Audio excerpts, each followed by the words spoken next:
Hello and welcome to Hysteria. I'm Erin Ryan. And I'm Alyssa Mastromonaco. Alyssa, what are you dressing as for Halloween this year?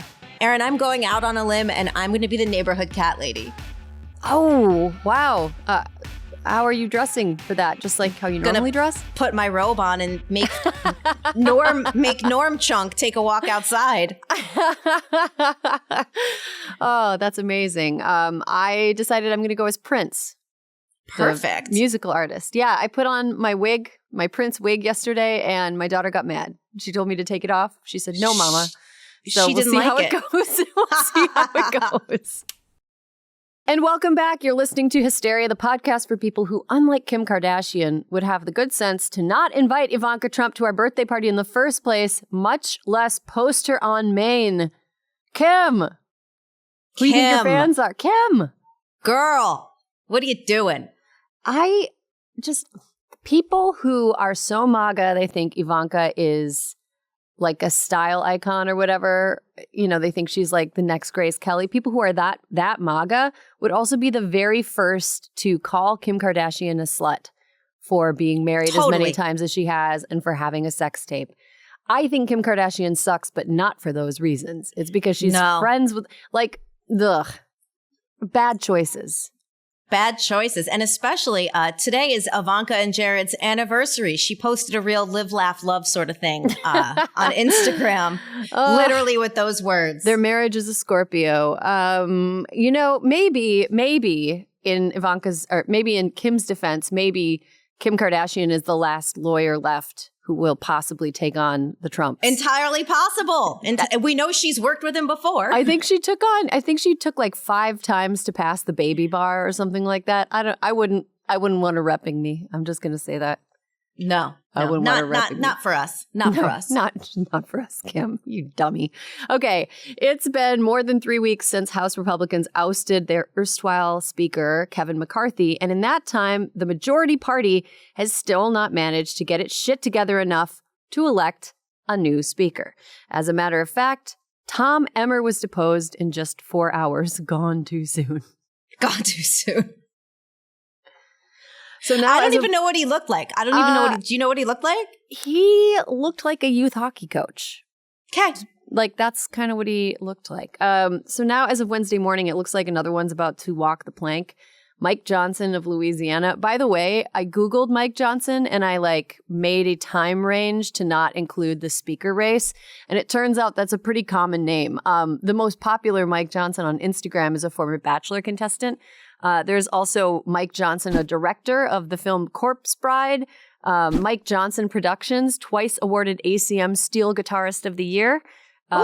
He also is a commentator about the Leafs and Panthers. And there's another Mike Johnson who is a marine habitat resource specialist. I feel very bad for those Mike Johnsons over the next 4 to 7 hours as Mike Johnson of Louisiana eclipses their fame.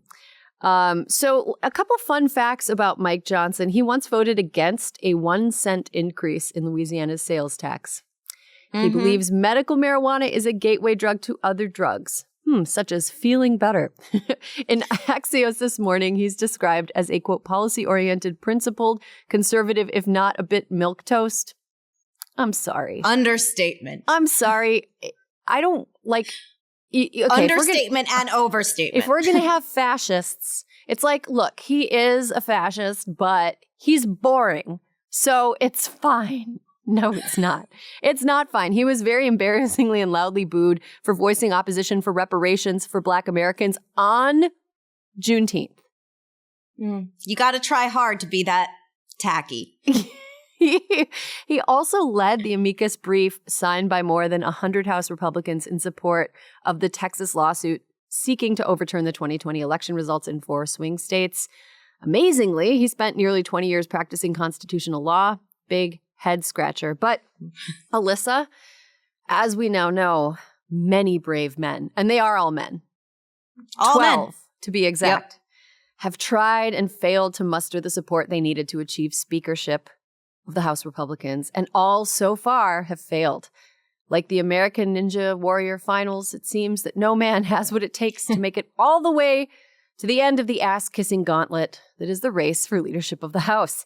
In that spirit, Alyssa, let's fire up some sad music. And let us remember the campaigns for Republican Speaker of the House that we have lost. All right. In memoriam, Kevin McCarthy was weaseled out by accused sex trafficker Matt Gaetz. Along with fellow Republicans Eric Cantor and Paul Ryan, co-wrote a book called The Young Guns when all three men were in their 40s. Not young. We would also like to take a moment to remember the careers of Paul Ryan and Eric Cantor, gone but not forgotten. Gone but not forgotten. Steve Scalise, Louisiana. His party leadership aspirations were nearly thwarted when it was revealed in 2014 that in 2002 he'd addressed a white supremacist gathering organized by former KKK Grand Wizard David Duke. Ultimately, his party let him call that one an oopsie. Oh, and he once allegedly referred to himself as David Duke without the baggage. Jim Jordan, Ohio, was assistant wrestling coach at Ohio State University during the tenure of team doctor Richard Strauss, who was accused of molesting and sexually abusing at least 185 students in more than 2,800 separate incidents. Either too stupid to notice or too evil to care, probably both, referred to by fellow Republicans as a quote-unquote legislative terrorist and part of a group of lemmings strapped with suicide vests. Wow, sad one, Jim. Jack Berman, Michigan, claimed his wife once said to him, "Oh, sure, who's going to vote for you? Nobody knows you." Neither do I. Byron Donalds, Florida, in 2000 pleaded no contest to felony bribery charges as part of a scheme to defraud a bank. That record has since been expunged. The Congressional Black Caucus rejected him. Wow, that's rough. Kevin Hearn, Oklahoma, has made the fact that he once owned 18 McDonald's franchises in the Tulsa metropolitan area his whole personality. Asking for his fellow GOP lawmakers' support, Hearn delivered a Dear Colleague letter to their offices stapled to a bag containing 2 McDonald's cheeseburgers. His colleagues call him McCongressman. Sorry, that was so good. Dan, is it Muser? Dan Muser? Don't even know. Never heard of him. Dan Muser, Pennsylvania, joined over 120 House Republicans in signing an amicus brief in support of the Texas lawsuit that aimed to overturn the results of the 2020 presidential election. Also looks like Mitt Romney's evil twin. Gary Palmer, Alabama, was a walk-on wide receiver for the Alabama Crimson Tide, so he's probably gotten hit on the head a lot before his frontal lobe formed. Is 69 years old. Austin Scott, Georgia, born in 1969. Nice. Believes life begins at conception, yet strongly supports capital punishment. Pete Sessions, Texas. In 2016, he asserted that the site of the Pulse nightclub in Orlando, the scene of a terrorist mass shooting, was not a gay club. It was a gay club. His daddy was director of the FBI. And rounding out this group, Tom Emmer, Minnesota. Rejected last night in under 4 hours. Emmer also gets credit for not voting to overturn the 2020 presidential election, yet still signed the amicus brief supporting the Texas lawsuit that aimed to overturn the results of the 2020 presidential election. Gone but not forgotten. Gone but Speaker not forgotten. candidates. What do you think Nancy Pelosi is doing right now? Tallying votes faster than any Republican. That's what I think she's doing. I think she's sitting on the House floor and she already knows whether Mike Johnson is going to win. None of the Republicans do, but Nancy knows. You know that kind of cliche in movies where there's like a kid that's a genius in class and they're just kind of sitting in the back and all they have is like a pencil and notebook and everybody has all their computers out. Yeah. And the teacher calls on them to embarrass them and the person's like, yeah, the answer is the square root of -2. What? Yep. And then that's Nancy with counting votes. She's like, just keep going. Yeah, that's Nancy with counting votes. She's just sitting there like tapping her pencil like everyone in this class is worse at this than I am. But it's got to feel good. It's got to feel good. Okay, let's move on to some court news. Donald Trump is in court in like two different places right now, right? There are two Trump trials occurring simultaneously. one in New York and one in Georgia, although Trump himself isn't yet on trial. It's just his co-conspirators. There were some fireworks and tears in the courtroom this week. Former Trump campaign lawyer Jenna Ellis pleaded guilty on Tuesday in the Georgia election subversion case and will cooperate with Fulton County prosecutors. That's the third guilty plea among the, what was it that Trump called it? It was like the superhero squadron or the whatever Captain Underpants Brigade. I don't know. They this was his legal super team, right? Jenna Ellis was on the legal super team. The Kraken was supposed to be released. The Kraken ate them all, maimed them. And Jenna Ellis is now pleading guilty. I was kind of surprised to see, in addition to, I saw her crying in front of the court, very, very much like the tears of a person who got caught. And honestly, it's going to take a lot more than that, Jenna, before you're not a persona non grata. But she cried. She said she was very sorry. She said she regretted what she'd done. And in addition, she agreed to cooperate. She was sentenced to only 5 years probation in order to pay $5,000 in restitution.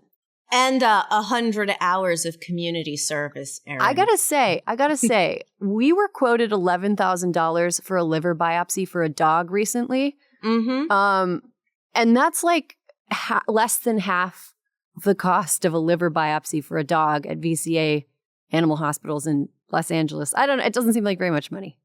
I don't know. Maybe lower cost of living. I don't know.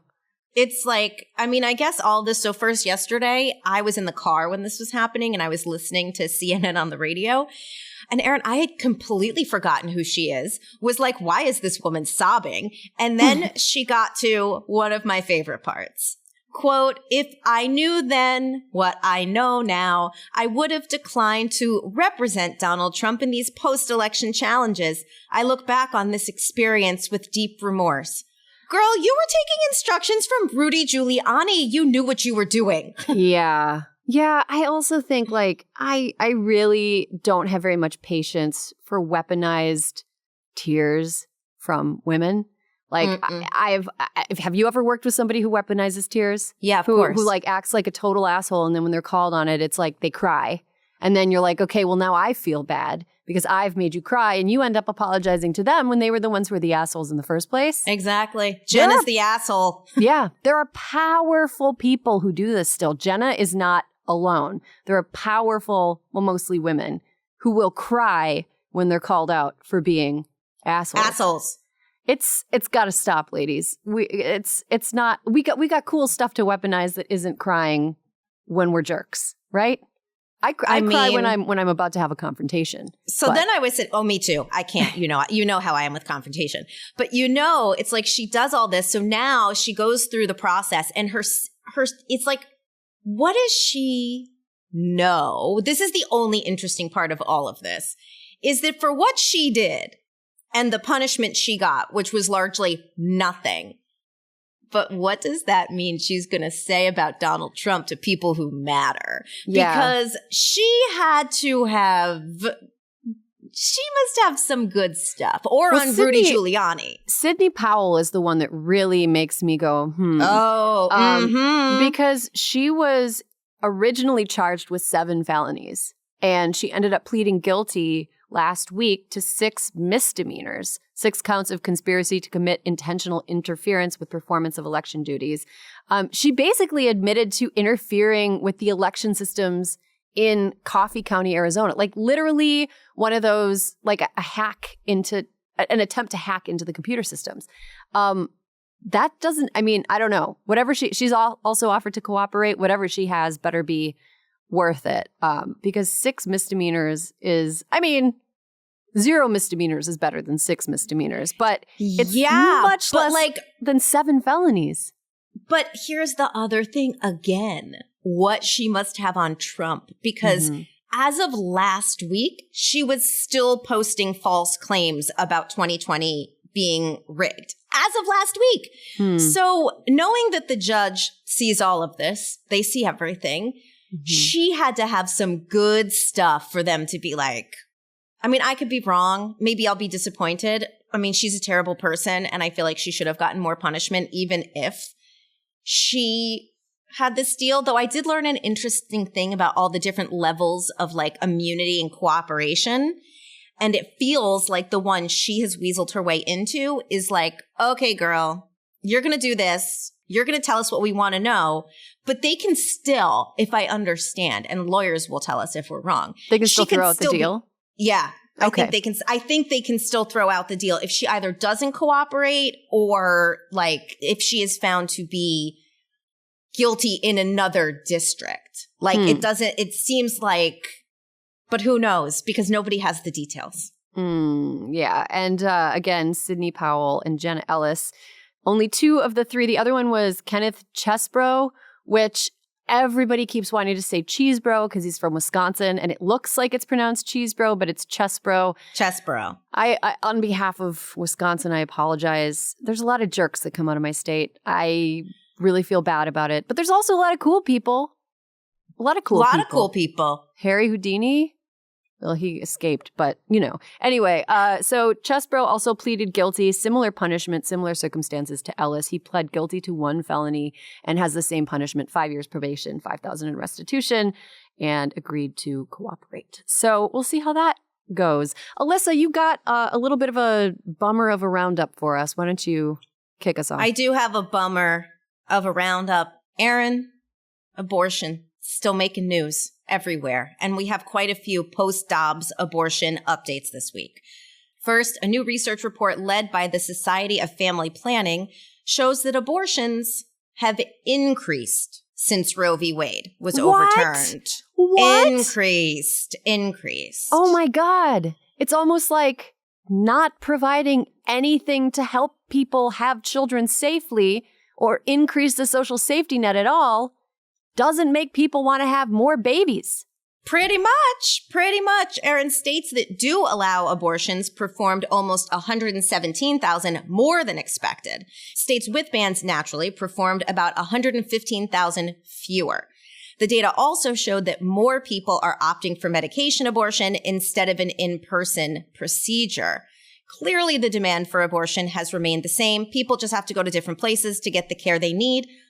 Another note on this, we're still waiting to see what SCOTUS does about the Fifth Circuit's decision in August that seeks to reinstate the restrictions to mifepristone, a baseless legal challenge over access to medication abortion, which we now see is what everybody really does need and is using. Mm-hmm. But there is a way, if mifepristone does get ruled whatever, unsafe after 20 years of it being used safely, which is very stupid, but whatever, facts don't matter when you've got zealotry.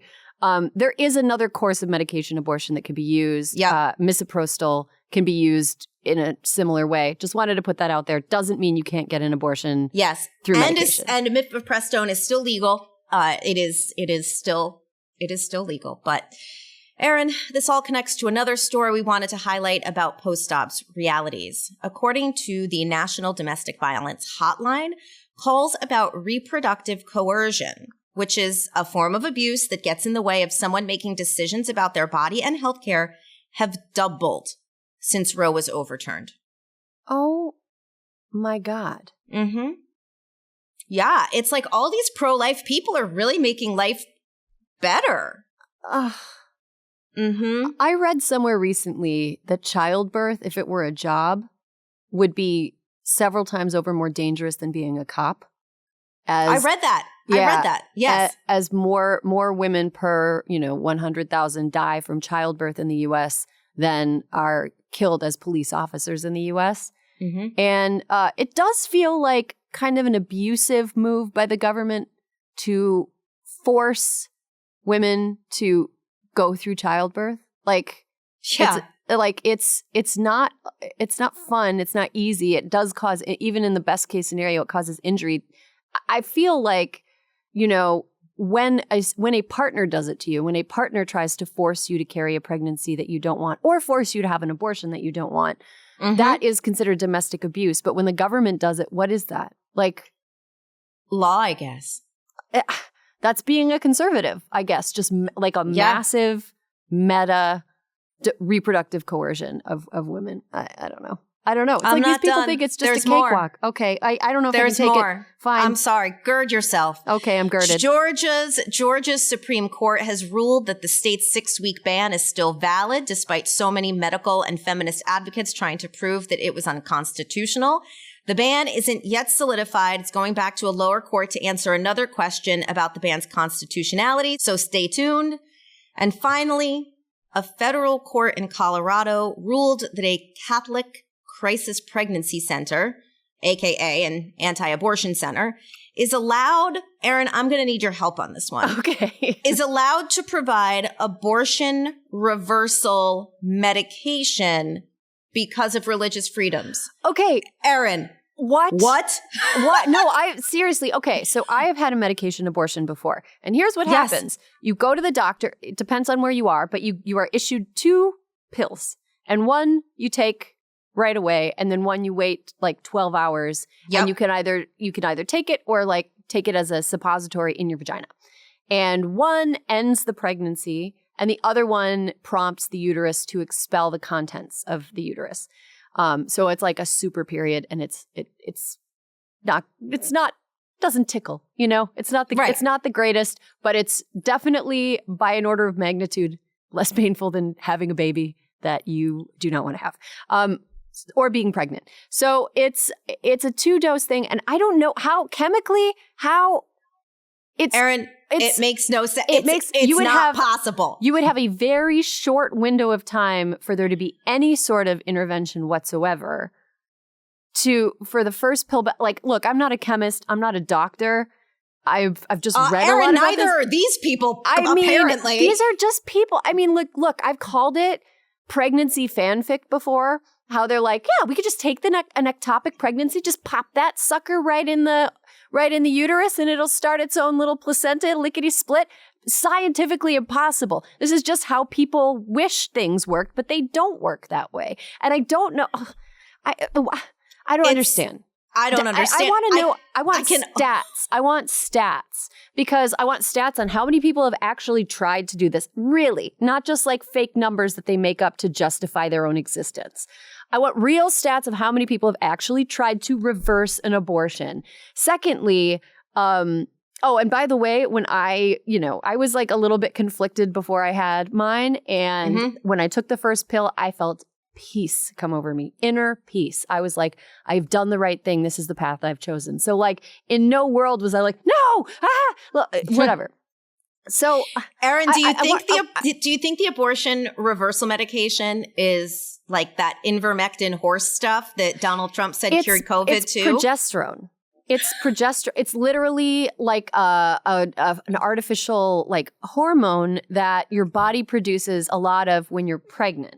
So like when you're pregnant and you plan and the pregnancy is proceeding as planned, the amount of progesterone in your body increases because like that's just something that happens. So I think that the fanfic idea here is that it can somehow swoop in and be like, no, to the first not now. Yeah, to the first dose of mifepristone, but I don't know, is there any evidence that it works? I can't imagine that it would be ethical to study that, but maybe they could do some kind of survey. Secondly, how many people actually like change their mind within hours of having the first dose of an abortion medication? I don't think that that's real. I honestly think that this is one of those really cynical ploys on the part of crisis pregnancy centers to prey on the wallets of people who failed high school science and think abortion is murder.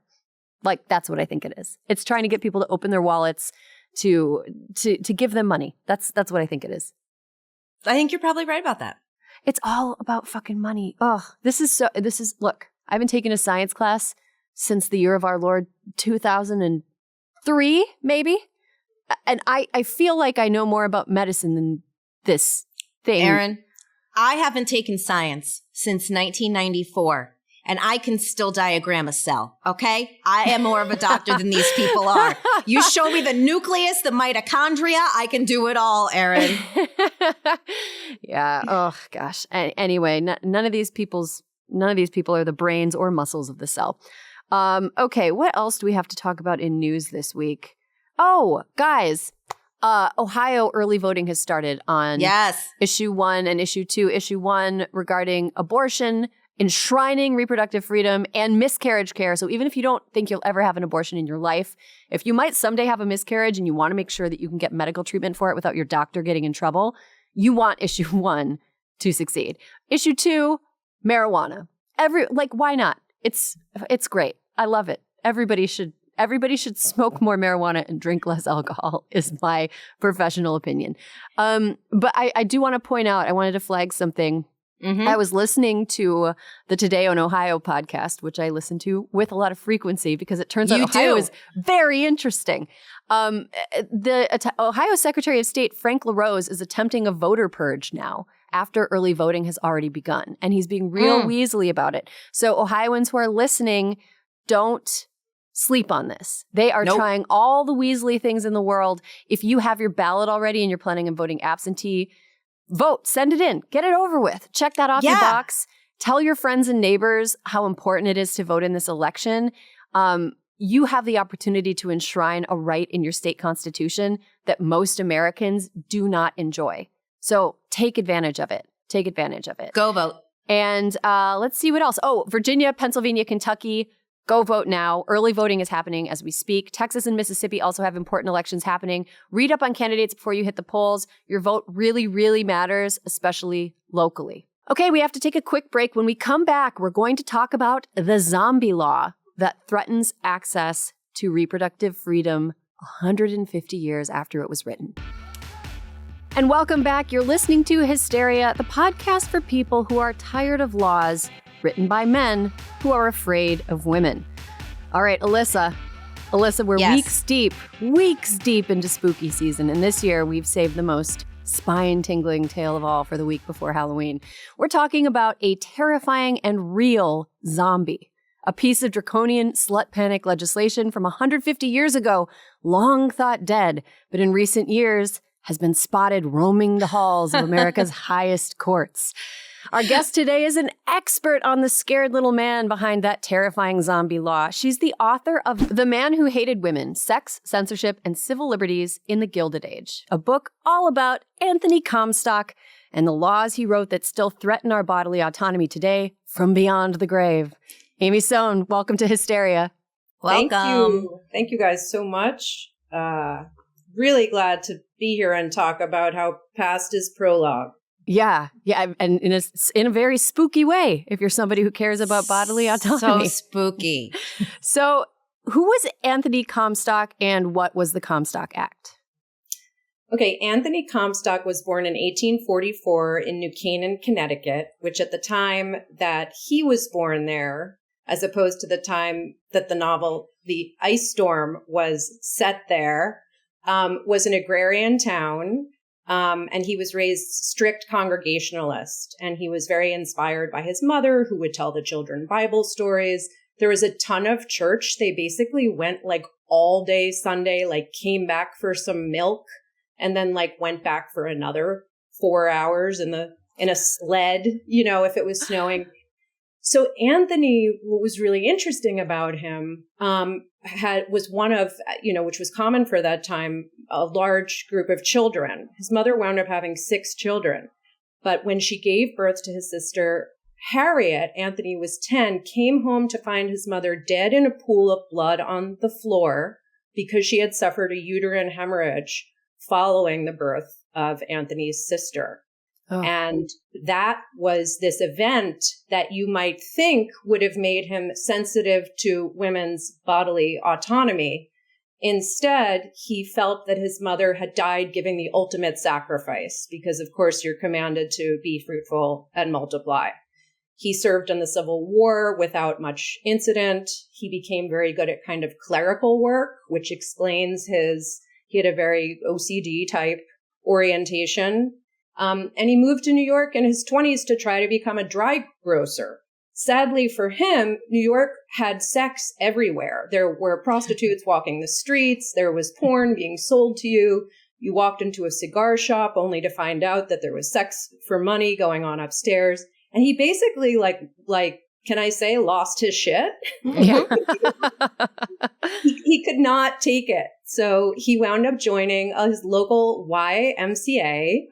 And it's funny because, you think about like the song YMCA, but the origins of the YMCA is they had all these young people, men and women, coming to American cities for the first time following the Civil War. And they were basically in shock. They were from very small communities and they were not used to the noise, the traffic, the number of people on the streets.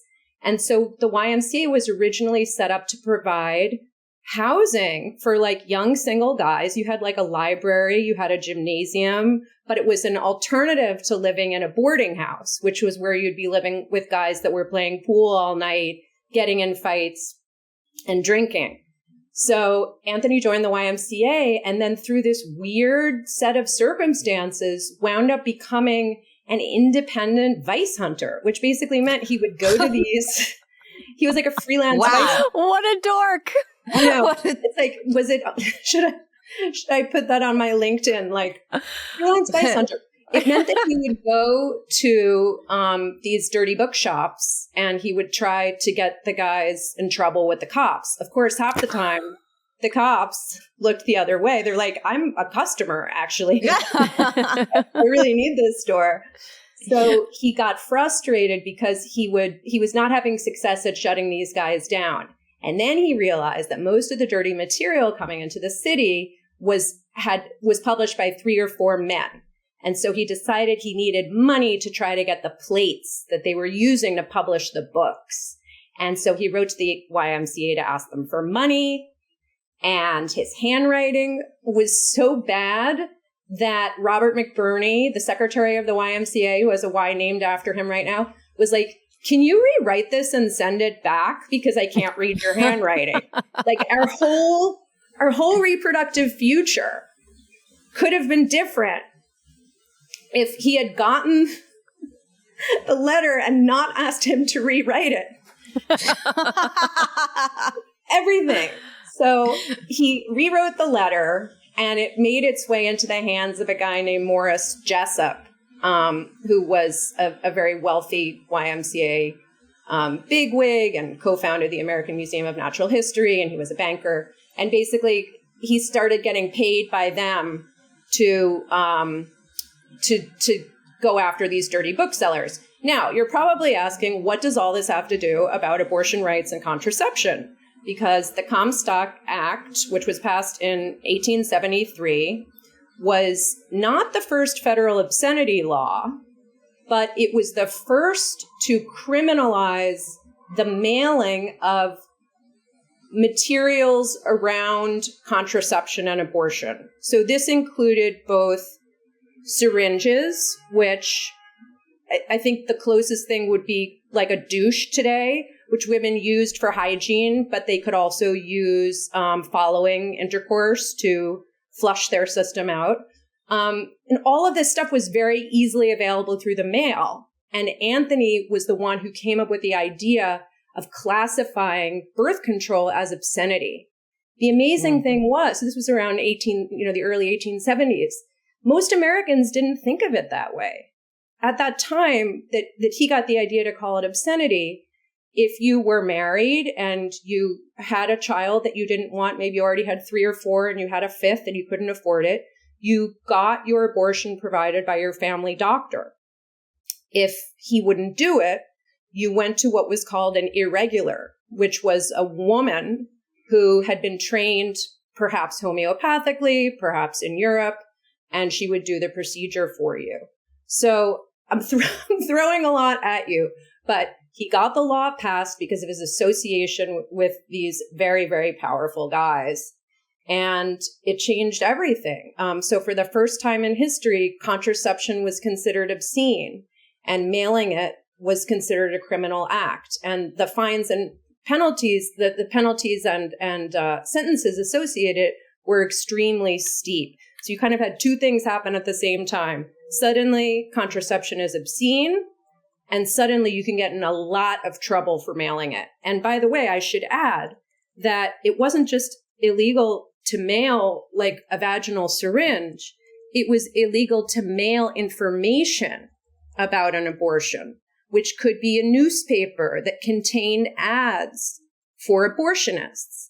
And all the papers that we love today, the New York Times, papers like the New York Sun and the Herald, which were papers of that time, they had tons of abortion advertising in the back. So these were in mainstream papers. It was not like, the ads you might see in an adult magazine. It was not niche advertising. That was how you found them. Amy, I actually had read an entire book about the advertising around this, and that it was very much done like, hey, women, this is a great supplement for you, unless you're pregnant, wink, wink, nod, nod. And kept the papers afloat. The advertising was so vital to them. And that's important because some of the ads would talk about female regulation. So, how like you're a teenager and, maybe you're a sexually active teenager, and the whole discussion used to be, we want her periods to be regular, and that's why we're putting her on the pill. They had a kind of a similar version of that, which was that you would take various herbs and things to regulate your cycle when people knew that you could take them following a pregnancy scare. And it was all very complicated because some of the same things that you could use immediately after sex, women would use after they knew that they were pregnant. And so there was a lot of conflation, even among ordinary people, of contraception versus abortifacients. Mm-hmm. Pennyroyal tea and blue cohosh were the things that people used. Fun fact. They called it a little blue pill. They have these crazy names like, Savin and Tansy. I mean, it sounds like a child's nursery rhyme, except for what it did. So what evidence did you find to support the notion that Anthony Comstock literally hated women? And would he have admitted to that label?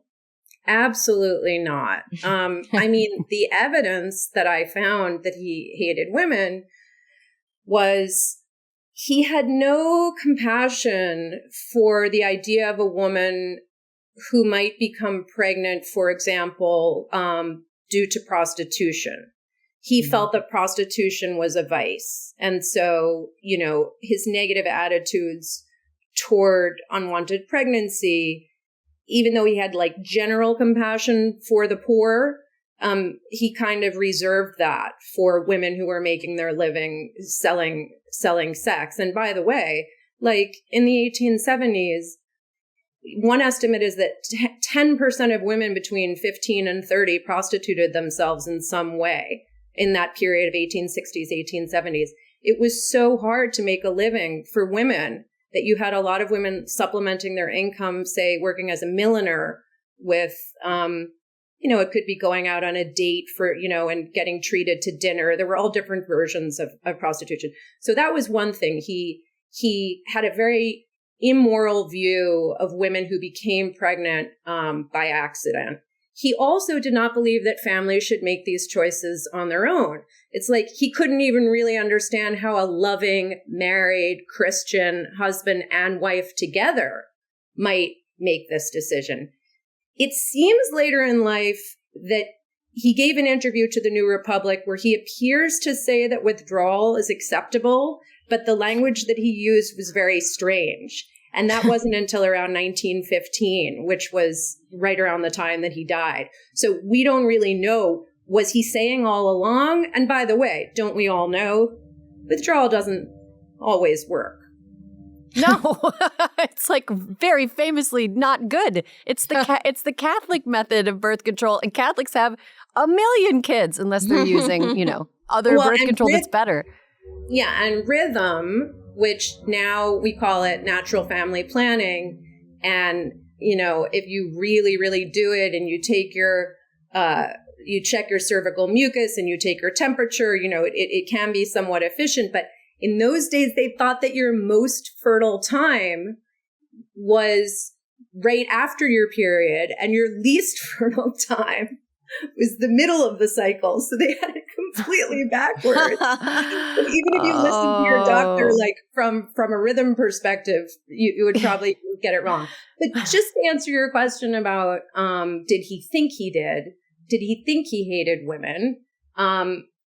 he was so religious that he believed in this idea of the Victorian ideal, which was the wife and the mother are the center of the family. They are the moral anchor, and a woman's highest purpose is to be a good wife and to have many babies. And it's really shocking and startling that his mother's death related to childbirth, which I'm the only person that's ever written about, didn't put him on a different path.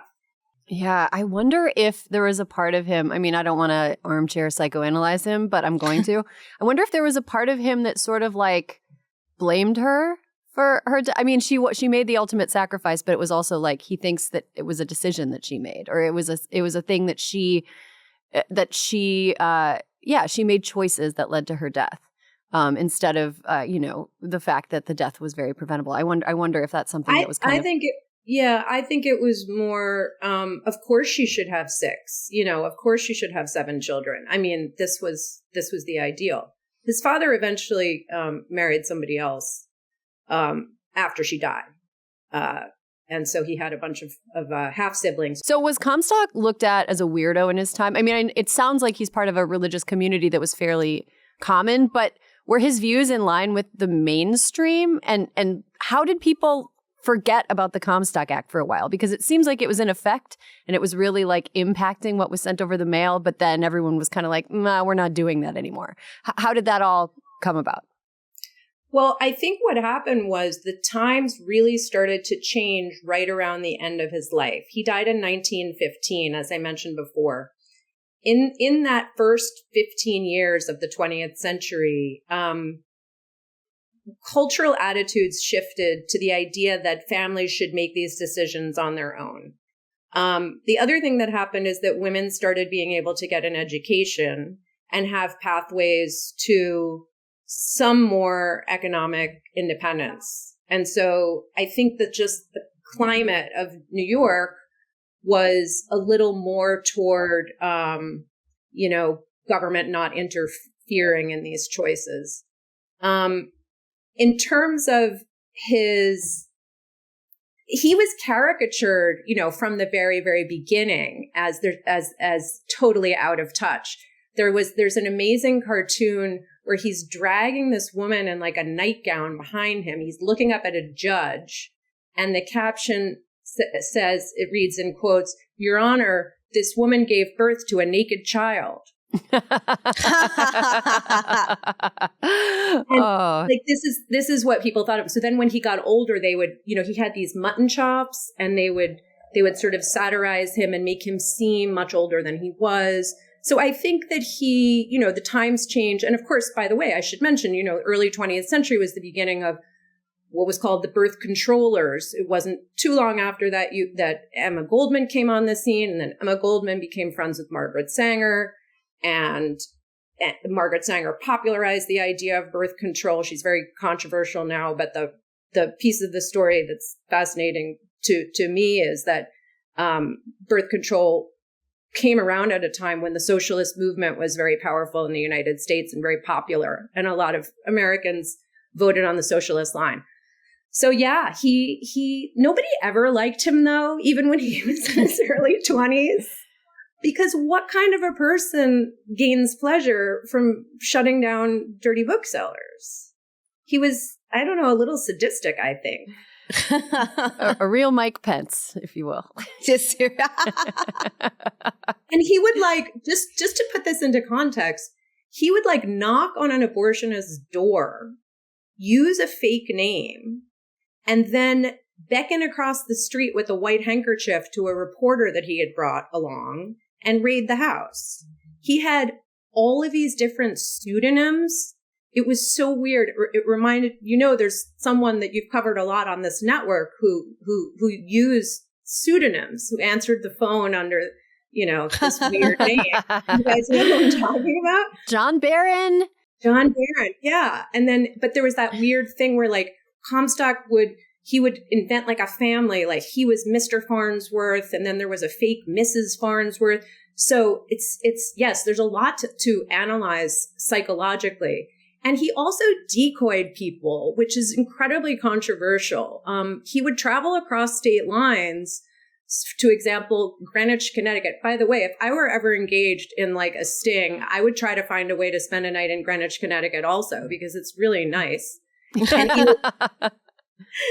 he would like send a letter requesting some obscene material, and then it was interstate mail, you know. And so there's a lot of controversy over whether that should even be legal, you know, whether you should be able to trick people that way. So he was an ugly guy.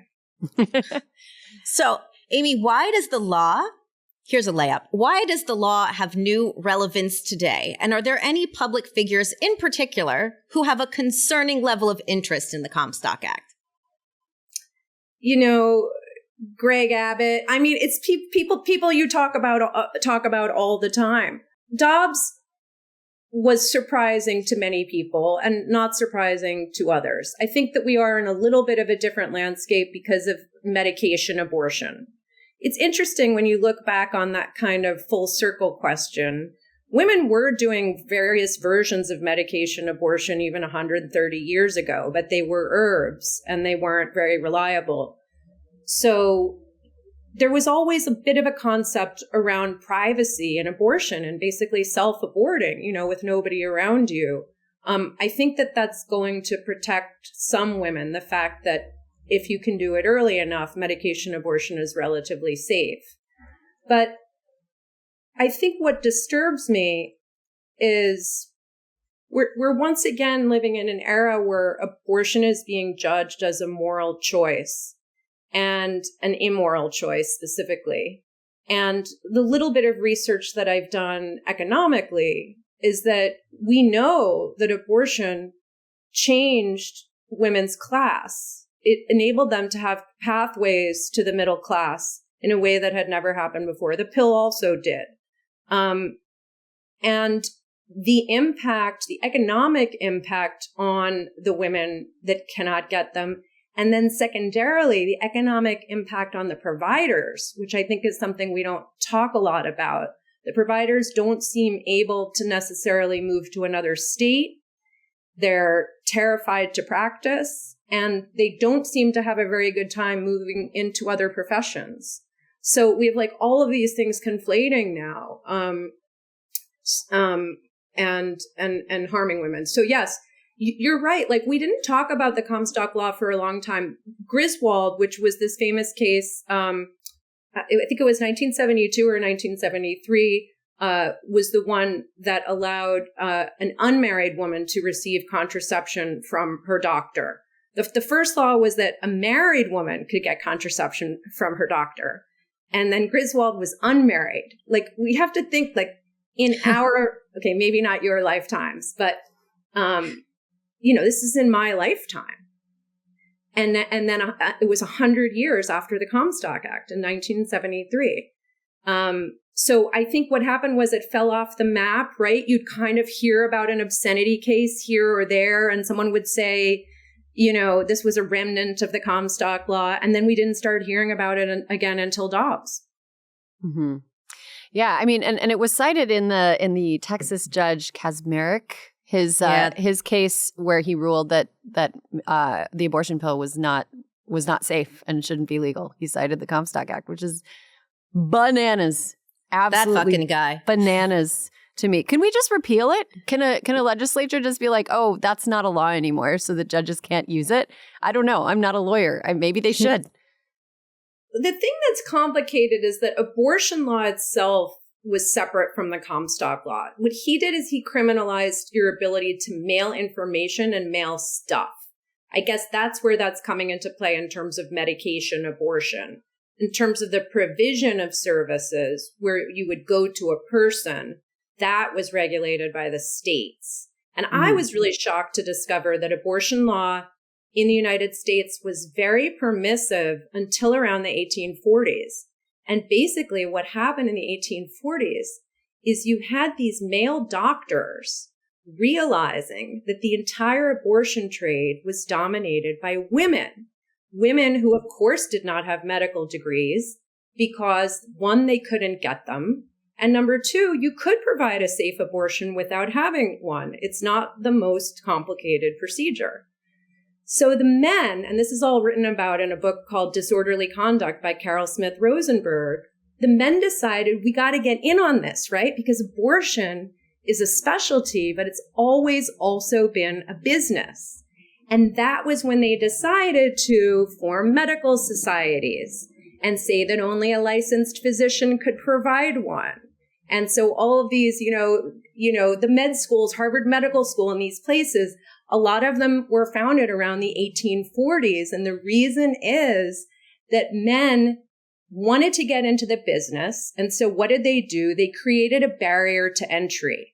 And the barrier to entry was a medical education, because at that time, it was extremely rare for women to have medical degrees, which makes you think, once again, that they wanted in on it. And then they fucked it up for all of us. Oh, man.